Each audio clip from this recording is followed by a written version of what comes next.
నమస్కారం. వార్తలకు స్వాగతం. ముందుగా ముఖ్యాంశాలు. కర్నూలు జిల్లా పాణ్యంలో స్వచ్ఛంద్ర కార్యక్రమంలో పాల్గొన్న ముఖ్యమంత్రి నారా చంద్రబాబు నాయుడు.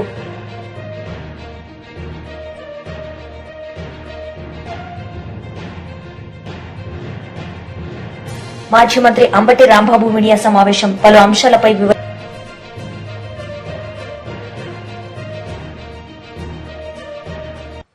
బోధన్లోని ఇందూర్ పాఠశాల ప్రాంగణంలో శనివారం ఓ కీలకమైన అవగాహన సదస్సు నిర్వహించబడింది. పాఠశాల యజమానులు, బస్ డ్రైవర్లకు రోడ్డు ప్రమాదాలపై స్పష్టమైన అవగాహన కల్పించేందుకు ప్రొజెక్టర్ ప్రదర్శన ద్వారా విద్యా సంస్థల బాధ్యతలపై హితబోధ చేశారు.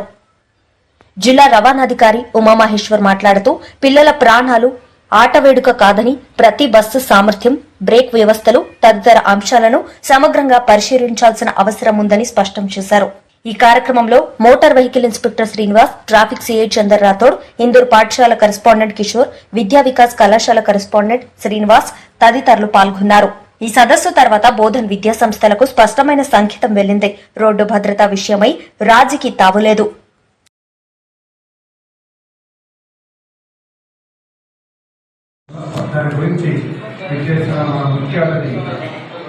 జిల్లా రవాణా శాఖ అధికారి ఉమామహేశ్వర గారికి మరియు motor vehicle inspector Bodhan Srinivasarao గారికి, మన ట్రాఫిక్ సిఐ చందర్ రాథోడ్ గారికి మరియు మా డిస్ట్రిక్ట్ సెక్రటరీ శ్రీనివాస్ రెడ్డి గారికి, గౌరవ శ్రీనివాసరావు గారికి, పట్టణ అధ్యక్షుడు హరి గారికి, స్టేట్ మా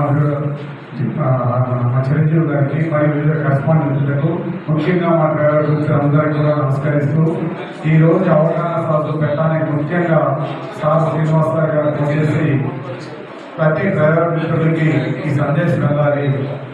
మన బోధన్ ఎడ్యుకేషన్ ఆఫ్ ఎందుకు ఎడ్యుకేషన్ ఆఫ్ అనేది ఇదే కారణం. ఎక్కడెక్కడో ఉగ్రామాలను తీసుకొచ్చి జాగ్రత్తగా తీసుకొస్తున్నాం. ఈ డ్రైవర్ సహోదరులందరికీ కూడా మా యాజమాన్యాల తరఫున నమస్కరిస్తున్నాము. చాలా జీతాలతో మీకు వచ్చే జీతాలతోనే ఆనందపడుతూ బస్సుని మార్నింగ్ 5:30 లేసి మీ ఊళ్ళకి వెళ్ళి మళ్ళా తీసుకొస్తా ఉన్నారు.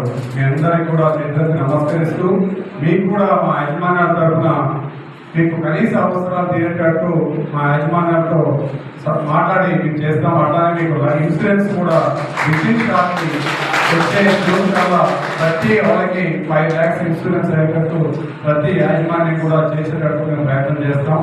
ముఖ్యంగా ఏదైతే డ్రైవర్కి సహాయకుడు ఉంటాడో అతను కూడా చాలా ఇంపార్టెంట్ చేస్తారు. వాళ్ళు కూడా పాపం తక్కువ జీతాలతో మనం పనిచేస్తూ ఉన్నారు. వాళ్ళకు కూడా మేము కుదరలేదు. ఎందుకంటే మన భోజన ఫీజులు తక్కువ. ఆ ఫీజుల వచ్చే మేము అన్ని సహకరిస్తూ చేయాలి. బడ్జెట్ స్కూల్స్ ఇవి కాబట్టి ముఖ్యంగా బడ్జెట్ స్కూల్స్ నుంచి మాకు ముఖ్యంగా గత సంవత్సరం హెల్ప్ చేసి అందరినీ నిలబెట్టిన మా ఉమామహేశ్వర సార్ గారికి ప్రత్యేకంగా నమస్కరిస్తున్నాం. ఎందుకంటే మేము సార్ దగ్గరికి 2 times వెళ్ళాము. సెకండ్ టైం వెళ్ళినప్పుడు సార్ ఎంత అందరికీ కళ్యాణ గురించి మాట్లాడారు. మీ బడ్జెట్ స్కూల్ అయ్యా, మీ ఏముంది, మీ దగ్గర పైసలు, మీరు ఏం చేస్తారు, మీకు ఎట్లాంటి ఇబ్బందులు నాకు తెలుసు, చిన్న గ్రామీణ ప్రాంతంలో పడుతున్న మీ స్కూల్ని మేము ఇబ్బంది పెట్టాం కాబట్టి ఏదైతే మీకు స్క్రాప్ వస్తున్నాయో అన్నీ తీసేస్తామని చెప్పారు. అంటే ఒక సున్నితంగా ఉన్న సమస్యని రాష్ట్రంలో మాట్లాడి మాకు మా శ్రీనివాస్ గారు చెప్పడం బట్టి మా ఉమామహేశ్వర సార్ గారు మేము ఎప్పటికి కూడా మా అంతా మా స్కూల్లో రుణపడి చేశారు మీకు. ఎందుకంటే అది చిన్న సమస్య కాదు సార్. కాబట్టి మా బడ్జెట్ స్కూల్స్ గురించి, అదే కార్పొరేట్ స్కూల్స్ గురించి అన్నారు. ఒక్కొక్క బస్సు ఒక పిల్లలకి 20,000 తీసుకుంటారు, 15,000 తీసుకుంటారు. మీరు అంతా కూడా సంవత్సరం దాకా 15,000 తీసుకోరు, మీకు ఏమి ఉంది అని చెప్పి ఒక సున్నితంగా ఒక చిన్న సంతకంతో మమ్మల్ని పంపించేశారు. కాబట్టి అట్లాంటి సార్లు కూడా ఉంటారా ఇవ్వాలని మాకు ఆ సాధన దగ్గర తెలిసింది. చాలా సీరియస్నెస్ ఉందండి. ఎందుకంటే ఏదైనా అయితే మాత్రం మనం చూసాం మసాయిపేట ఇక్కడ మెదక్ జిల్లాలో రైల్వే 26 మంది పిల్లలు పాపం యాజమాన్యం కూడా ఫోన్ చేసుకున్నట్టు వాళ్ళు చనిపోయారు. మంచి స్కూల్ ఆడుకోవడం ఆ రోజు ఏదో కొత్త పేపర్ వచ్చాడట చూడండి, అనుకోండి సంఘటన. కానీ అది నిజంగా అతను దిగి అక్కడ చూసుకొని ఉంటే క్షణమే అంతే. అది జస్ట్ మనకు అది జనరల్గా మనకు కూడా క్రాసింగ్స్ ఉంటే చాలా జాగ్రత్తగా ఉండాలి. మనకు గార్డెడ్ రైల్వే ట్రాక్స్ కాబట్టి ప్రాబ్లం లేదు.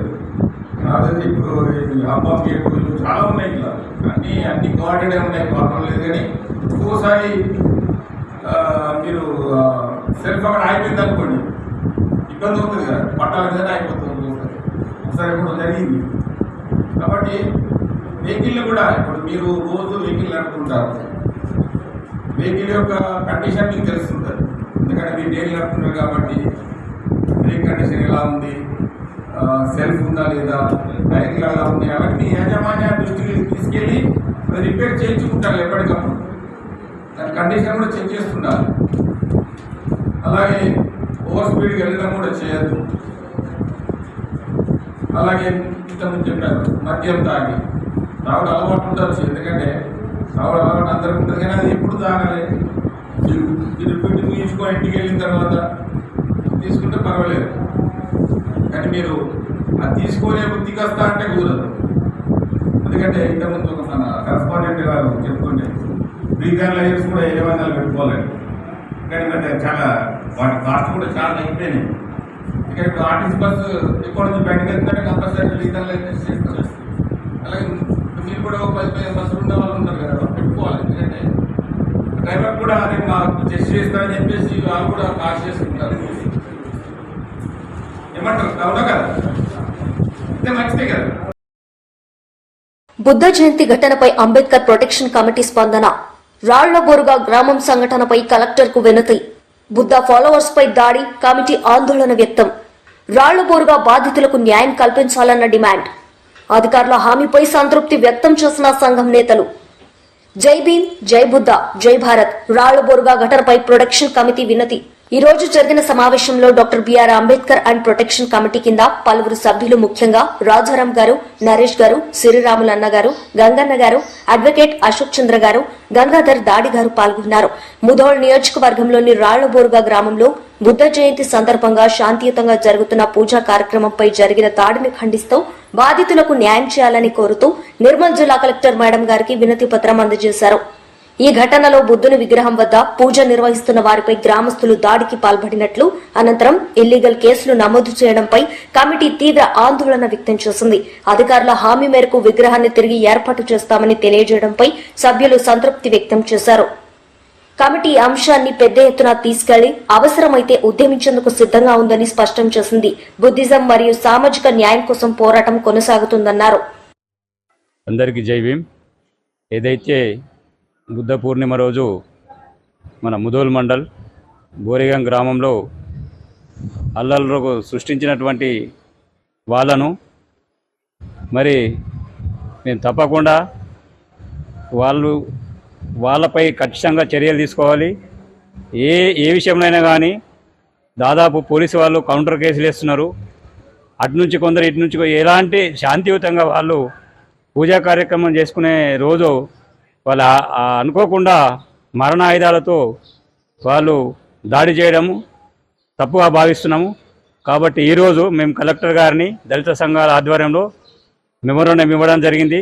కలెక్టర్ గారు కూడా సానుకూలంగా స్పందించి న్యాయం జరిగేటట్టు ఎస్సీ ఎస్టీ కమిషనర్ వారికి కూడా సమర్పించి మీకు తగు న్యాయం జరిగేటట్టు చూస్తానని హామీ ఇవ్వడం జరిగింది. ఒకవేళ దీనిపైన న్యాయం జరిగినట్టయితే మేము జిల్లా వ్యాప్తంగా కానీ రాష్ట్ర వ్యాప్తంగా కానీ పెద్ద ఎత్తున ఆందోళన చేసి మాకు న్యాయం జరిగేటట్టు మేము ఆందోళన కార్యక్రమం చేపడతామని తెలియజేసుకుంటూ ముగిస్తున్నాం. ఈరోజు అందరికీ జై భీమ్. ముందుగా అయితే ఈరోజు doctor BR Ambedkar and buddhas idol protection committee కింద ముధోల్ నియోజకవర్గం సభ్యులందరం, దాదాపు నేను కానీ ఇక్కడ ఉన్న సభ్యులందరూ, రాజారాం సార్ గారు, అట్టెరావు గారు, నరేష్ గారు, శ్రీరాములు అన్నగారు, అదేవిధంగా గంగన్న గారు, అడ్వకేట్ అశోక్ చంద్రే గారు, దాంతోపాటు గంగాధర్ దాడే గారు కూడా ఇందులో పాల్గొనడం జరిగింది. ముఖ్యంగా ముధోల్ నియోజకవర్గంలోని రాళ్లబోరుగా గ్రామంలో ఏదైతే బుద్ధ జయంతి రోజు జరిగిన సంఘటన పైన మరి ఈ కమిటీ కింద గౌరవ కలెక్టర్ నిర్మల్ మేడం గారికి ఒక విన్నపం ఇవ్వడం జరిగింది. దానిపైన అక్కడ జరిగిన ఎవరైతే బుద్ధుని యొక్క ఫాలోవర్స్ ఉన్నారో, ఎవరైతే అక్కడ శాంతియుతంగా ఆ రోజు అంటే 12/5/2025 రోజు బుద్ధుని యొక్క ప్రతిమ ముందర ఐడల్ విగ్రహం ముందర మరి పూజ చేసే సమయంలో అక్కడ ఉన్న గ్రామస్తులు మరి అటాక్ చేయడం అది చాలా శోచనీయం. అందుకోసం అన్ని విషయాలు ఈ మెమోరాండం ద్వారా వారికి తెలియజేయడం జరిగింది. ఇక్కడ కలెక్టర్ గారు కూడా దాదాపు అక్కడ ఉన్న ఏదైతే ఇల్లీగల్ కేసులు కట్టారో అక్కడ ఇన్నోసెంట్ పర్సన్ పైన అవన్నీ తొలగిస్తా అన్నారు. రేపో మాపో మరి తొందరనే అక్కడ దాని యొక్క విగ్రహాన్ని తీసేసినందుకు మరి ఇమీడియట్లీ మళ్ళా వేరే ఏర్పాటు చేస్తామనేసి హామీ ఇవ్వడం జరిగింది. టోటల్గా ఇక్కడ ఉన్న అధికారి ఏదైతే హామీ ఇచ్చారో వారికి సంతృప్తి చెందుతూ మరి ఇంకోసారి ఇక్కడ మన దాదాపు అందరూ సంతోషపడ్డారు. మేము కూడా దీనికి సంతోషపడుతూ ఈ రాళ్ల బోర్గాం బాధితులు ఎవరైతే ఉన్నారో వారికి అందరికీ మేము ఈ సభాముఖంగా వారికి మా యొక్క సహానుభూతిని తెలియజేస్తూ వారి తప్పకుండా అండగా నిలబడతామని మరి తెలియజేస్తూ తప్పకుండా దీని తర్వాత కూడా ఒకవేళ అవసరమైతే ఇంకా పెద్ద ఎత్తున కూడా ఏమైనా అంటే ఉద్యమం చేసేది ఉంటే తప్పకుండా మేము అందరం కమిటీ ద్వారా ముందుకు పోతామని తెలియజేస్తూ మరి ముగిస్తున్నాం. జై భీమ్, జై బుద్ధ, జై భారత్. ఈరోజు నిర్మల్ జిల్లా కలెక్టర్ గారికి మొన్న ఏవైతే బోర్గాం ఇష్యూలో రాళ్ళ బోర్గాం ముదల్ మండల్లో ఇష్యూ జరిగిన విషయంలో మహాత్మా గౌతమ్ బుద్ధుడికి అవమానపరిచినందుకు మేము స్వయాన దగ్గరుండి చూశాము. కాబట్టి దాన్ని ఎలాగైనా మళ్ళీ అదే స్థలంలో మహాత్మా బుద్ధుడిని పెట్టేందుకు ఏవైతే గవర్నమెంట్ ల్యాండ్లో మేము పెట్టామో అదే గవర్నమెంట్ ల్యాండ్ని మళ్ళా మాకు లీగల్లీ మేము కలెక్టర్ ద్వారా ఒక మెమోరాండం ఇచ్చి మాకు కూడా స్థలం కావాలా, ఆ విగ్రహం కట్టేసి ఇవ్వాలన్నట్టు మా డిమాండ్ తోటి మాకు ఇలా కలెక్టర్ గారు కూడా చాలా మంచిగా స్పందించారు. మంచిగా టైం ఇచ్చి మనస్ఫూర్తిగా హామీ ఇవ్వడం జరిగింది. వాటిపైన కూడా కొన్ని కమిటీలు వేసి కమిటీ ద్వారా నేను చూస్తా అని చెప్పి హామీ ఇవ్వడంతో మేము సంతోషపరిచి ఆ బుద్ధుడి విగ్రహాన్ని మళ్ళీ రిపీట్ పెట్టేటట్లు మళ్ళీ మేము ఉద్యమం స్టార్ట్ చేస్తున్నాం. అది అయ్యే వరకు మా ఉద్యమం ఆగది. ఎందుకంటే ఆ మహనీయుడికి అసలు ఇంత గొప్ప మహనీయుడికి ఇంత అవమానం జరగడం ఇది కరెక్ట్ కాదు.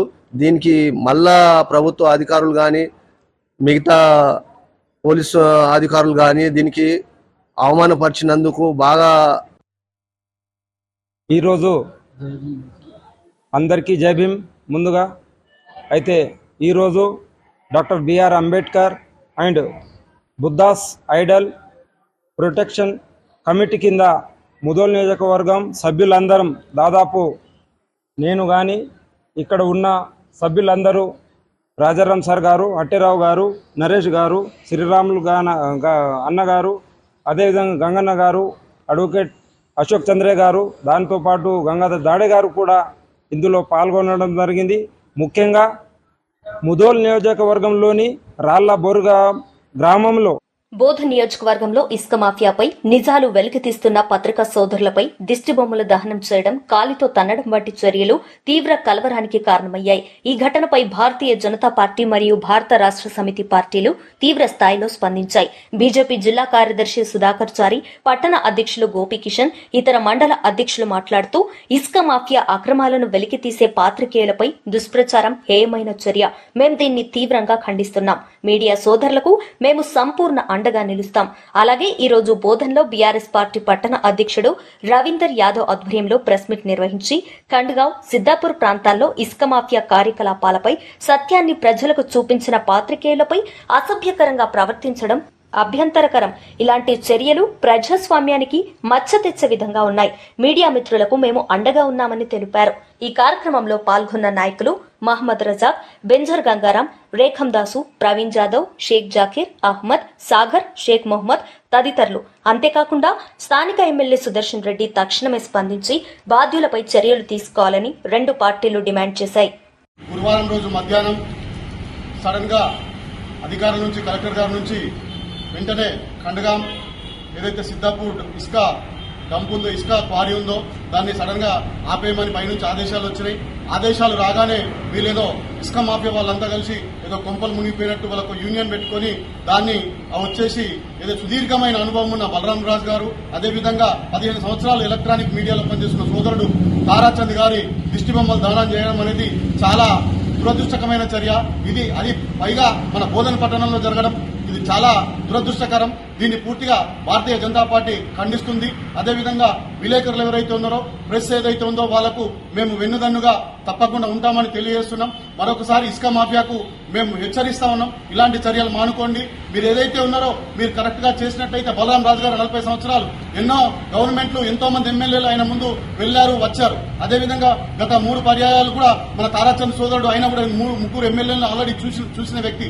అలాంటి వ్యక్తులపైన ఇలాంటి అభాండాలు మోపి వారి దిష్టిబొమ్మలు దానం చేయడం అనేది దురదృష్టకరం.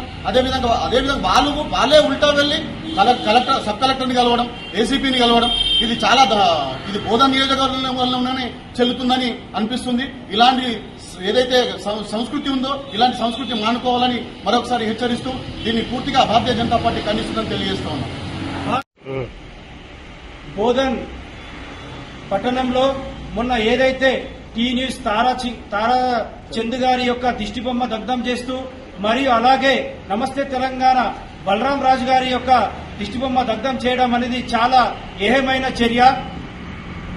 భారతదేశంలో 4th పిల్లర్ గా అంతా రన్ చేసే ఈ జర్నలిజం కండుగాం అలాగే సిద్ధాపూర్ గ్రామాల్లో ఏదైతే అక్రమ ఇసుక రవాణా జరిగి ఇసుక మాఫియా ఏదైతే జరుగుతుందో దానిపైన ఒక కథనాన్ని ప్రసారం చేసినందుకు టీ న్యూస్ పైన అలాగే ప్రచురించినందుకు నమస్తే తెలంగాణ పైన అక్కసుతో అక్రమ ఇసుక మాఫియా మొత్తం మంది కలిసి ఏదైతే అంబేద్కర్ చౌరస్తాలో జర్నలిజంలో గత 40 సంవత్సరాలుగా అనుభవం ఉన్నటువంటి సీనియర్ జర్నలిస్ట్, మన మచ్చలేని జర్నలిస్ట్ మన బలరాం రాజు గారి పైన, అలాగే యువ జర్నలిస్టుగా ఉండి అనతి కాలంలోనే మంచి పేరు సంపాదించినటువంటి మన తారాచంద్రుల యొక్క దిష్టి బొమ్మను వీళ్ళు ఏదైతే ఇసుక మాఫియా వాళ్ళు కాళ్ళతో తన్నుతూ అంబేద్కర్ చౌరస్తాలో వాళ్ళ ఈ దిష్టి బొమ్మలు దగ్ధం చేసిరో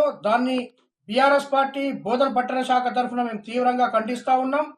ఏదైతే ఇసుక అనేది అక్రమంగా తరలిస్తున్నారనే దానిపైన వాళ్ళు నిజాన్ని నిర్భయంగా చెప్పినటువంటి వ్యక్తులని భయభ్రాంతులకు గురి చేయడానికి, అలాగే ఇక్కడ జర్నలిస్టుల పైన ఏదైతే దాడులు జరిగినాయో దీన్ని మేము తీవ్రంగా ఖండిస్తున్నాం. అలాగే ఎవరైతే ఈ ఇసుక మాఫియా వాళ్ళు ఉన్నారో కర్నూలు జిల్లా పాణ్యంలో స్వచ్ఛంద్ర కార్యక్రమంలో పాల్గొన్న ముఖ్యమంత్రి నారా చంద్రబాబు నాయుడు ఈ సందర్భంగా ఆయన మాట్లాడారు.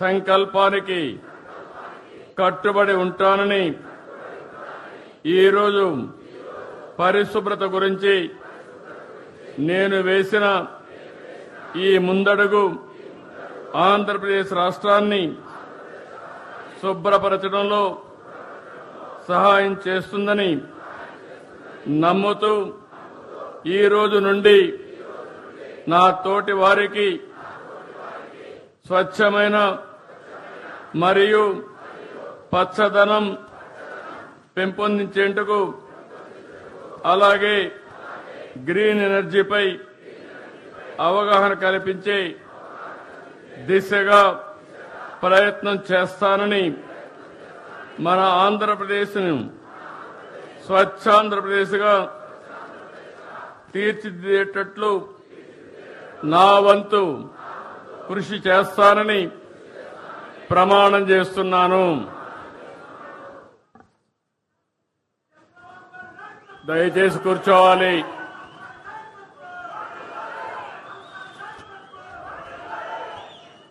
దయచేసి కూర్చోవాలి. ఈరోజు దయచేసి అందరూ కూర్చోవాలి. ఒక 10 నిమిషాలు. నేను వచ్చిన ఉద్దేశం కూడా మీకు అర్థం కావాల్సిన అవసరం ఉంది. అందుకే దయచేసి అందరూ కూర్చోవాలి. ఇప్పుడే మనమందరం కూడా ప్రతిజ్ఞ చేశాం. వేదిక పైన నుండే పెద్దలకి, నాకు ప్రాణ సమానమైనటువంటి ప్రజానీకానికి పేరు పేరున మనస్ఫూర్తిగా నా అభినందనలు, ధన్యవాదాలు. ఈరోజు నేను వచ్చింది స్వచ్ఛ ఆంధ్ర, స్వర్ణ ఆంధ్ర దిశగా మనం ముందుకు పోవాలని చెప్పి అనుకుంటున్నాం. నెలకొక్కసారి 3వ శనివారం అన్ని పనులు వదిలిపెట్టి మన పరిసరాల్ని, మన ఇల్లుని, ఇంటి బయట ఏ విధంగా, ఒక విధంగా చెప్పాలంటే చెత్త చెదారం ఉందో అవన్నీ చూసుకుని మనం అందరం కూడా దాన్ని ఏ విధంగా పరిశుభ్రంగా పెట్టాలనో పునరంకితం కావడానికి ఒక రోజు స్పెండ్ చేస్తున్నాం. నేను వివిధ సమయాల్లో వివిధ విషయాలు టేకప్ చేశాను. ఈరోజు నేను రైతు బజారుకి వెళ్ళాను. రైతు బజార్లు నేనే పెట్టాను, 1999లో పెట్టాను. ఆ రోజు ఒక మంచి ఉద్దేశంతో రైతులకు గిట్టుబాటు ధర రావాలి, వినియోగదారులకు నాణ్యమైన తక్కువ ధరకే కూరగాయలు కానీ వ్యవసాయ ఉత్పత్తులు ఇవ్వాలని ఆ రోజు ఈ కాన్సెప్ట్ తీసుకొచ్చాం. దీనికోసమే పల్లె వెలుగనే పేరుతో ఆర్టీసీ బస్సులు కూడా తీసుకొచ్చాం.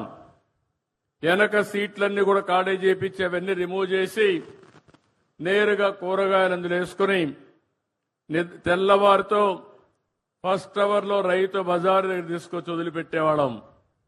దానివల్ల చాలా మంది రైతులు మధ్య దళారులు లేకుండా వాళ్ళంతా వాళ్ళ యొక్క పండించిన పంటలు అమ్ముకునే పరిస్థితికి వచ్చారు.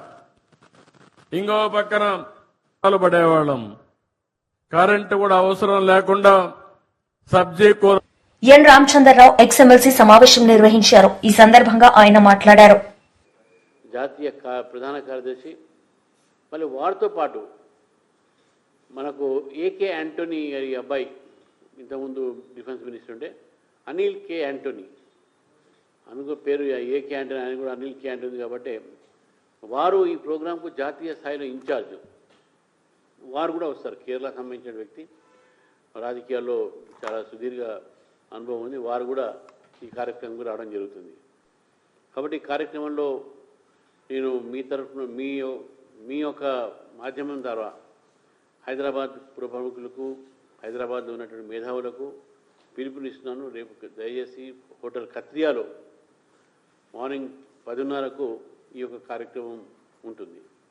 1 నేషన్ 1 ఎలక్షన్స్ అనేది భారతదేశంలో అవసరము. ఇదేదో కొత్త కాన్సెప్ట్ ఏం కాదు. 1967 దాకా, అంటే మొట్టమొదటి యొక్క జనరల్ ఎలక్షన్స్ 52లో జరిగింది. 1952 నుంచి 62 సంవత్సరం దాకా, అంటే 67 సంవత్సరాల దాకా, అంటే దాదాపు 15 సంవత్సరాలు ఈ 1 నేషన్ 1 ఎలక్షన్స్ ఉండే. అంటే అసెంబ్లీ అదేవిధంగా పార్లమెంటు ఎన్నికలు ఏదైనా ఒకే రకంగా ఒకటే టైంలో శామిల్టేనియస్ ఎలక్షన్స్ అంటారు దాన్ని. అది జూమ్లీ టైప్లో ఉంటుంది. ఆ జూమ్లీ ఎలక్షన్స్ జరిగినటువంటి సందర్భం మన భారతదేశంలో 67 దాకా మనం చూసినాం. దాని తర్వాత కాంగ్రెస్ పార్టీ వారికి ప్రజాస్వామ్యం మీద అపారమైన నమ్మకం ఉంది కాబట్టి గవర్నమెంట్ని డిస్మిస్ చేయటము, గవర్నర్ కార్యాలయాన్ని మిస్యూజ్ చేయటము, వారు రాజ్యాంగానికి వ్యతిరేకంగా విరుద్ధంగా మనం డిజాల్వ్ చేయటం అసెంబ్లీస్ని చేస్తే ఎలక్షన్స్ అప్పటికి మారినాయి. ఇప్పుడు దాదాపు అసెంబ్లీ ఇప్పుడు జరిగితే 6 నెలల తర్వాత పార్లమెంట్ అయిపోగానే మళ్ళీ హర్యానా కాగానే మహారాష్ట్ర కాగానే జార్ఖండ్ కాగానే పంజాబ్ కాగానే బీహార్, ఇట్లా ప్రతి ఒక్క 2-3 నెలలకు ఒకసారి భారతదేశంలో ఎన్నికలు మాత్రమే జరుగుతాయి, వేరే ఏం జరగవు. దీని ద్వారా ఈ మోరల్ కోడ్ ఆఫ్ కాండక్ట్తో డెవలప్మెంట్ మొత్తం కూడా ఆగిపోతుంది. ఎప్పుడు చూసినా కూడా ఎలక్షన్స్ కోడ్ ఉంది అంటే ఇప్పుడు ఈ పని కావని చెప్తూ ఉంటారు. కాబట్టి డెవలప్మెంట్ మన ఈరోజు భారతదేశము ప్రపంచంలో 4వ ఒక దేశం కింద, ఒక 4th లార్జెస్ట్ ఎకానమీ కింద, ఆర్థికంగా 4వ వ్యవస్థలో 4 పెద్ద వ్యవస్థలు ఈరోజు భారతీయ తెలంగాణ. నాకు నేను రేవంత్ రెడ్డి గారు స్పష్టంగా అడుగుతున్నాను, మీ కార్యకర్తల్ని మీ నాయకుల్ని అదుపులో పెట్టుకోండి, లేకుంటే తీవ్రమైన పరిణామాలు చూడాల్సి వస్తుంది.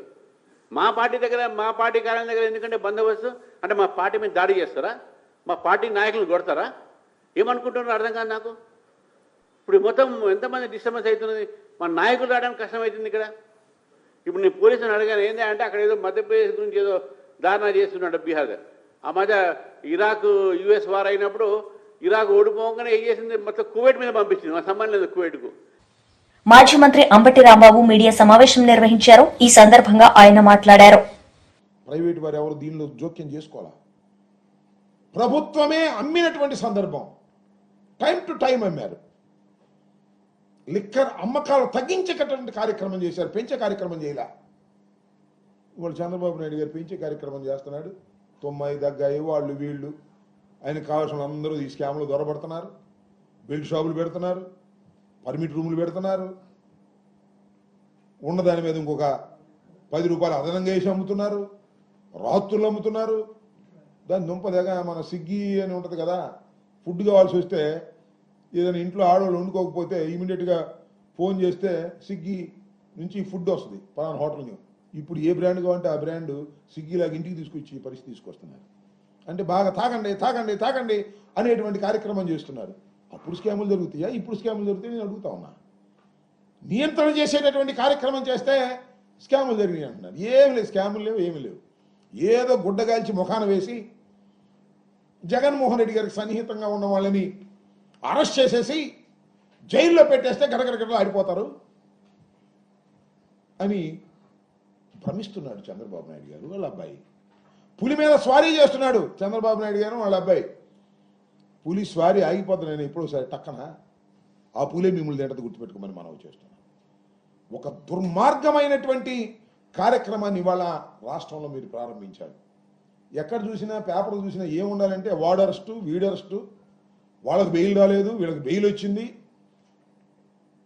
అనేటువంటి కార్యక్రమాలే తప్ప ఈ స్కీమ్ అమలు కాలేదు, ఆ స్కీమ్ అమలు కాలేదు రాయకూడదు. ఇక దీనిలోనే బడిగొట్టుకోవాలి ప్రజలందరూ కూడా.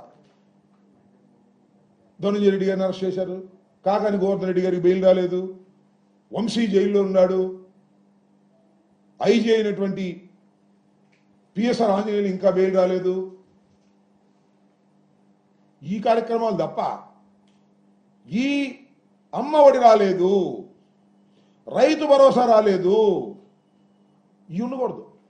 ఇవి ఉంటే ఆయన ఇబ్బంది. అందువల్ల టర్న్ చేసి పారేస్తున్నాడు. అన్ని ఇలాంటి దుర్మార్గమైన కార్యక్రమాలకు పాల్పడి అనేకమైనటువంటి కేసులు పెడతాయి. ఇన్ని కేసులు నీ దుంపదగ నాకు అర్థం కాల. భారతదేశానికి స్వాతంత్రం వచ్చిన తర్వాత ఇంతమంది మీద బహుశా బ్రిటిష్ వాడు కూడా కేసు పెట్టున్నాడు. మన పరిపాలించినటువంటి బ్రిటిష్ ఎంపైర్లో ఉన్న వాళ్ళు కూడా ఇన్ని కేసులు పెట్టాల. దాని మీద ఎంక్వైరీ జరుగుతూ ఉంది కదా. ఈ దశలో సుప్రీంకోర్టు మేము దీనిలో ఇన్వాల్వ్ కావని చెప్పారు. ఇంకా గత్యంతరం ఏముంది? సుప్రీంకోర్టులో కూడా బీఆర్ఎస్ లీడర్ మీడియా సమావేశం నిర్వహించారు. ఈ సందర్భంగా ఆయన మాట్లాడారు. దిశలో ఉంది. హైదరాబాద్ నగరానికి పెట్టుబడులు వస్తలేవు. హైదరాబాద్ నగరంలో ఉన్న గతంలో ఉన్న బ్రాండ్ ఇమేజ్ పోయింది. కాబట్టి వెంటనే పునరుద్ధరించాలంటే మీరు మళ్ళీ పాజిటివ్ వాతావరణం కల్పించాల్సిన అవసరం ఎంతైనా ఉంది. కాబట్టి దీన్ని పునరాలోచించి వాపస్ తీసుకొని ఛార్జెస్ని మళ్ళీ యథాస్థితిన ఉంచాలని చెప్పేసి ఈ సందర్భంగా హైదరాబాద్ ప్రజల తరఫున కోరుతున్నాం.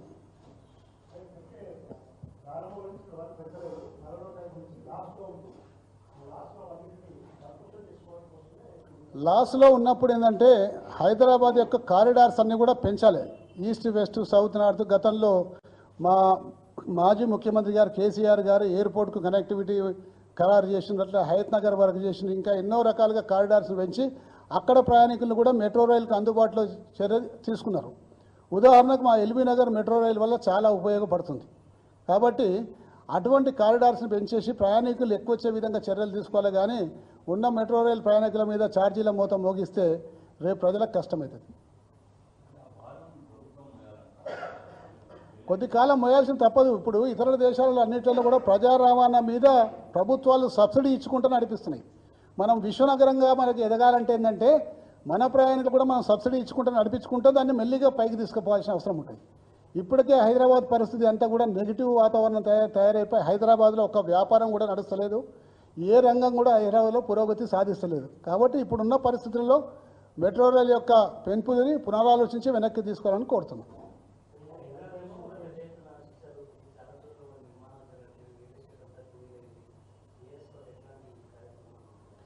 రియల్ ఎస్టేట్ వ్యాపారానికి ఫస్ట్ థింగ్ ప్రభుత్వాలు చేయాల్సిన పని అంటే ఒక సానుకూల వాతావరణం క్రియేట్ చేయాలి. దురదృష్టవశాత్తు ఇక్కడ సానుకూల వాతావరణం క్రియేట్ చేయకుండా ఒక ప్రతికూల వాతావరణం క్రియేట్ చేసే వరకు కొనుగోలుదారులంతా కూడా భయభ్రాంతులపై కొనాలనుకునే వాళ్ళు కొనుక్కుంటలేరు. కొన్న వాళ్ళందరూ కూడా మాకు క్లియరెన్స్ తీసుకొస్తే తీసుకుంటామని చెప్పడం వల్ల రియల్ ఎస్టేట్ వ్యాపారం అంతా కూడా పడిపోయింది. రియల్ ఎస్టేట్ వ్యాపారం ఒక వ్యాపారం ఎటువంటి వ్యాపారం అంటే ఒక ప్లంబరు, ఒక మన ఎలక్ట్రీషియను, ఒక మేస్త్రి, ఒక సెంటరింగ్ కొట్టటైనా, సిమెంట్ అమ్మటైనా, స్టీల్ అమ్మటైనా, కంకర అమ్మటైనా ఇన్ని రకాల వ్యాపారాలు దాంట్లో ఇమిడి ఉంటాయి. కాబట్టి ఈ రంగం కుదిరైతే ఇంత మంది మీద ప్రభావం పడుతుంది. తద్వారా రిజిస్ట్రేషన్ ఆదాయం తగ్గుతుంది. తద్వారా రాష్ట్రం యొక్క తిరోగమనంలోకి పోతుంది. ఇప్పుడు మీరు అందరూ కూడా చూస్తే రిజిస్ట్రేషన్లు ఎంత తగ్గిపోయిన సంగతి గత ఒక సంవత్సర కాలంగా తీసుకుంటే ప్రతి నెల 200 కోట్ల నుంచి దాదాపు 2000 కోట్ల దాకా ఇప్పటివరకు ఒక సంవత్సరంలో డెఫిషియట్ కనిపిస్తుంది. మరి అదే కేసీఆర్ గారు ఉన్నప్పుడు హైదరాబాద్ రియల్ ఎస్టేట్ రంగం చాలా బ్రహ్మాండంగా నడిచింది. ఈరోజు గ్రామాలలో కూడా భూముల ధరలు దాదాపు 40% పడిపోయి వాళ్ళకు అవసరం ఉన్న వాళ్ళు బిడ్డ పెళ్లిళ్ళు పెట్టుకున్న వాళ్ళు లేకపోతే పిల్లల చదువు కోసం అడ్డీకి పావుసేరి అమ్ముకునే పరిస్థితి ఏర్పడ్డది. ఇదంతా కూడా ప్రభుత్వం తీసుకున్న చర్యల మీద ఆధారపడి ఉంటుంది. ప్రభుత్వం అటువంటి చర్యలు తీసుకుంది కాబట్టి ఇలా ఈ రంగం మొత్తం కుదేలైపోయిందని చెప్పేసి దీన్ని ఇప్పటికైనా ముఖ్యమంత్రి గారు ఆలోచించి హైడ్రా ఉద్దేశం మంచిదైనా.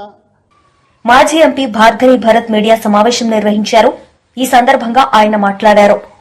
గతంలో కూడా ఒక అవుట్డేటెడ్ బొంబాయి నటిని తీసుకుని వచ్చి ఆంధ్రప్రదేశ్లో ఏ రకంగా వికృత చేష్టలు చేశారో కనబడుతోంది. సాక్షాత్తు ఒక ఇండస్ట్రియల్ టాప్ నాచ్ ఇండస్ట్రియలిస్ట్ని బ్లాక్మెయిల్ చేస్తూ ఆంధ్రప్రదేశ్కి లక్షల కోట్ల రూపాయలు పెట్టుబడులు రావాల్సింది తరిమి కొట్టి ఇవాళ ఒక మాజీ ఐఏఎస్ ఆఫీసర్ని అంటే గత సీఎం గారి కార్యాలయంలో పనిచేసిన వారిని అందరినీ కూడా టార్గెట్ చేస్తూ ఇవాళ అరెస్టులు చేస్తూ ఉన్నారు. ఒకటే చెప్తా ఉన్నా, ఇవాళ ఆంధ్రప్రదేశ్ రాష్ట్రంలో రెడ్ బుక్ రాజ్యాంగం పూర్తి స్థాయిగా అమలవుతూ ఉంది. దీనికి ఉదాహరణలే నేను ఇందాక చెప్పాను. ఇవాళ ఈ లిక్కర్ స్కామ్ గురించి 2014-19 చంద్రబాబు నాయుడు గారు గవర్నమెంట్ మనకు గుర్తుండుంటే ఆ టైంలో ఇదే చంద్రబాబు నాయుడు గారు క్యాబినెట్ ఆమోదం చేశారు. ఏమన్నానంటే ప్రివిలేజ్ ఫీ పాలసీ అని చెప్పి డిస్టిలరీలకి తగ్గిస్తూ ప్రివిలేజ్ ఛార్జెస్ కిందన సుమారుగా సంవత్సరానికి 1300 కోట్ల రూపాయలు ఆదాయానికి గండికొట్టే విధంగా, ఖజానాకి ఆదాయం గండికొట్టే విధంగా ఆ రోజు వీళ్ళు తీసుకున్న నిర్ణయాలు. అది కూడా 180% ఆర్డర్లన్నీ కూడా చంద్రబాబు నాయుడు గారికి క్లోజ్ అలైస్ కిందనున్న డిస్టిలరీలకి వాళ్ళకి ఇచ్చి ఇవన్నీ కూడా మ్యానుఫ్యాక్చరింగ్ చేయించి ప్రభుత్వ ఖజానాకి 1300 కోట్ల రూపాయలు నష్టం తీసుకొచ్చి, అంటే సంవత్సరానికి మనకు 5 సంవత్సరాలకి టెన్యూర్ చూసుకుంటే సుమారుగా 5000 కోట్లు పైమాటే మరి ప్రభుత్వానికి ఖజానాకి కండి కొట్టి మరి ఆ రోజు వీళ్ళు చేసింది ఆ లిక్కర్ స్కామ్. ఆ లిక్కర్ స్కామ్లో యాంటీ కరప్షన్ బ్యూరో కేసు నమోదు చేసి మరి అప్పుడున్న ఎక్సైజ్ కమిషనర్ గారిని, అదేవిధంగా అప్పుడున్న మంత్రి ఎక్సైజ్ మినిస్టర్ ఆయన రవీంద్ర గారిని, అదేవిధంగా చంద్రబాబు నాయుడు గారిని, వీళ్ళు ముగ్గురిని కూడా A1, A2, A3 కింద తీసుకుని వచ్చి ఇది డైరెక్ట్ ఎవిడెన్స్. ఇది మీరు అసలు ప్రివిలేజ్ ఫీ లిక్కరు మరియు బీర్ కేసులు మనం లెక్క తీసుకుంటే సుమారుగా 6.6 కోట్ల కేసులు అమ్మారు. కోట్ల కేసులు అమ్మారు. అదే జగన్మోహన్ రెడ్డి గారి టైంలో మేము చెప్పాము, మద్యపాన నియంత్రణ చేస్తూ మద్యం షాపులు తగ్గించుకుంటూ మేము ఆంధ్రప్రదేశ్ రాష్ట్రాన్ని నడుపుతామని మేము ఏదైతే ఎన్నికల్లో ప్రామిస్ ఇచ్చామో దాని ప్రకారంగానే సేల్స్ తగ్గించాం, కానీ ఆదాయం పెరిగింది. ఈ సేల్స్ సుమారుగా 4.44 కోట్ల. వార్తలు ముగించే ముందు ముఖ్యాంశాలు మరోసారి. కర్నూలు జిల్లా పాణ్యంలో స్వచ్ఛంద్ర కార్యక్రమంలో పాల్గొన్న ముఖ్యమంత్రి నారా చంద్రబాబు నాయుడు.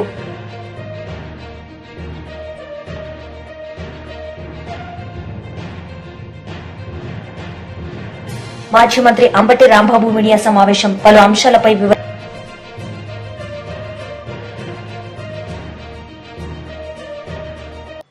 ఈ వార్తలు ఇంతటితో సమాప్తం. తిరిగి ప్రసారమయ్యే వార్తల్లో మళ్ళీ కలుద్దాం. అంతవరకు సెలవు. నమస్తే.